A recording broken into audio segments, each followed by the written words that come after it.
2급은 매년 120만 명이, 1급은 매년 3만 명 정도. 여러분들이 채용 담당자라면 1급을 가지고 있는 사람을 뽑을래요? 2급을 가지고 있는 사람을 뽑을래요? 2급 취득했다고 다 취업이 된다? 사실 그건 거짓말이죠. 2급을 가지고 있다고 해도 안주하지 마세요. 그동안 2급을 가지고 있는 사람은 점점 늘어납니다. 희소성 있고 전문성 있는 1급을 준비하세요. 왜 2급이 있어도 1급을 따는지 지금부터 시작합니다. 매년 많은 분들이 사회복지사 2급을 준비하는데 그 수가 120만 명입니다. 오죽했으면 운전면허 다음으로 많은 게 사회복지사 2급이라고 할 정도예요. 물론 2급도 따기 쉬운 건 아닙니다. 전문학사 따고 17개 과목 그 안에서 또 듣고 실습도 160시간 나가고 하면서 딸 수 있는 자격증이에요. 하지만 산업기사보다는 기사가 더 좋고 그 말도 2급보다는 1급이 더 좋잖아요. 사회복지사도 마찬가지다 이 말입니다. 오늘 영상은요 많은 표본을 담고 있기 때문에 마음을 단단히 먹고 시청해주세요. 아마도 2급이 있어도 1급을 준비하는 이유는 취업이 가장 큰 이유일 수가 있어요. 물론 2급으로도 취업을 할 수는 있지만 1급보다 취업 기회가 넓고 안정적일 거라는 보장은 없습니다. 2급의 경우 시설이나 센터 쪽으로 많이 간다고 했을 때 1급은 사회복지계의 대기업이라고 할 수 있는 종합사회복지관 이런 쪽으로 취업을 하게 되니까 말이에요. 이건 대략적인 걸 말씀드린 겁니다. 물론 시설이나 기관이 채용을 하려는 분야나 그런 상황들에 따라서 2급인지 1급인지 중요하지 않을 수도 있어요. 하지만 여러분 그냥 생각을 해보세요. 2급만 가지고 있는 사람이랑 1급도 가지고 있는 사람 중에 여러분들이 사람을 채용한다고 하면 누굴 뽑으시겠어요? 사실 우리도 다 알고 있습니다. 왜 1급이 필요한지 말이에요. 하지만 1급을 취득하려면 국가시험 봐야 하고 어려워. 2급이니까 충분해 라고 합리화하시는 분들 팩트 말씀드립니다. 2급만 가지고서 전문성을 인정받고 한 곳에서 안정적으로 오래 일한다? 일부입니다. 내가 가고 싶은 종합사회복지관, 법인, 재단, 협회 이런 곳으로 취업을 생각한다면 1급은 선택이 아닌 필수예요. 2급 가지고서는 안 될까요? 네, 안 됩니다. 안 돼요. 1급 준비하실 거죠? 그럼 지금부터 잘 들으세요. 자, 여러분들께서 지금부터 1급을 준비한다고 하셨잖아요? 하셨죠?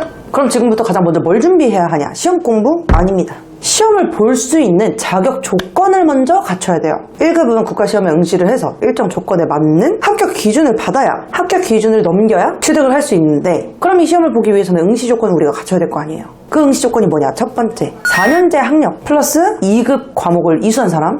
두 번째, 2급을 따고 나서 사회복지 경력이 1년 이상인 사람. 이 둘 중에 하나를 충족을 하셨다면 1급 시험을 보실 수가 있습니다. 다시 한번 말씀드리지만 이거는 이제 충족을 했다고 해서 1급이 뿅 하고 나오는 게 아니라 2급처럼 이 조건을 갖추면 1급 시험을 볼 수 있는 거예요. 그럼 시험은 어떻게 볼 수 있을까요? 시험은 1년에 한 번 1월쯤에 진행이 되고 있습니다. 실기시험 같은 건 없고요. 단 필기시험만 준비하시면 되며 심지어 올 객관식, 전부 객관식, 오지 택일형 시험 과목들은 말이에요.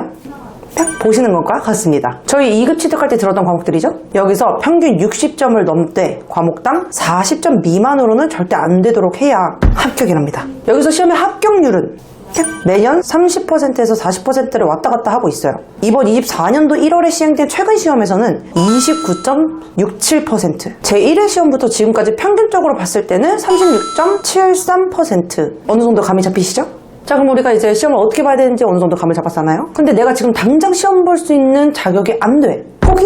아니요, 지금부터라도 갖춰야죠. 내가 이미 2급을 가지고 있는 사람이다. 그러면 두 가지 선택지가 있을 거예요. 편입을 해서 4년제 학력을 얻는 방법과 취업을 해서 경력 1년 이상을 만드는 방법. 여기서 여러분들이 어떤 방법이 더 쉽고 더 맞는지는 개인에 따라 다릅니다. 내 상황과 원하는 방향에 맞게 준비해 주시면 돼요.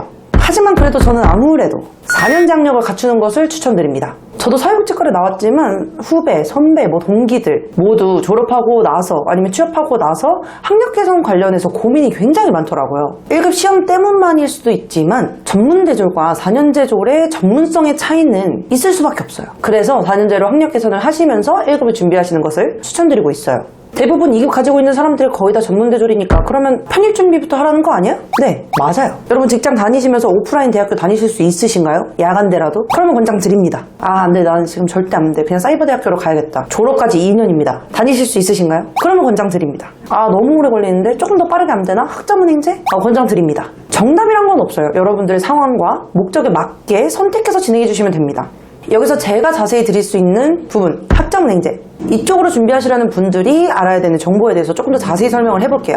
전문대 졸업을 하신 분들의 경우 4년제 학력을 학자문행제에서 얻으려고 한다면 140학점이 필요합니다. 아시죠? 여기서 0에서부터 시작하지 않는 것도 알고 계시죠? 내가 전문대학교에서 들었던 수업을 가져와서 80학점에서 한 120학점 정도를 인정받고 그리고 시작할 수 있습니다. 여러분들이 학교에서 어떤 과목을 그리고 수업을 얼마나 많이 들었는지에 따라서 확보하고 시작하는 그 출발선이 달라질 수 있습니다. 이런 부분은 꼭 숙지해 주시고 이해가 되지 않거나 스스로 계획 세우는 게 너무 어렵다 하시는 분들은 저와 같이 사회복지 전문 멘토들이랑 같이 소통을 하면서 이런 계획을 세우고 과정을 진행해 나가시면 됩니다. 지금까지 사회복지사 1급을 준비하는 방법에 대해서 그리고 그 시험은 어떻게 보는지에 대해서 간단하게 한번 설명을 드려봤는데요. 여기서 중대 발표를 하나 하자면 저도 2025년 1월쯤에 진행되는 사회복지사 1급 시험에 도전할 계획입니다.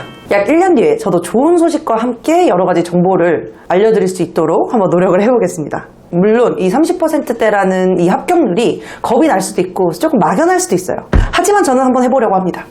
일단 한번 해보려는 마음을 가지고 우리 같이 준비를 해보자고요. 같이 준비한다는 마음으로요. 오늘 제 이야기가 도움이 되었으면 좋겠네요. 혹여나 1급 응시 조건을 갖추는 과정에서 도움이 필요하거나 안내를 원하신다면 언제든지 고정 댓글에 링크로 연락주시고 저도 공부하면서 공부 방법이나 중간 점검 이런 걸로 또 인사드리도록 하겠습니다. 하트TV의 혜린쌤이었습니다.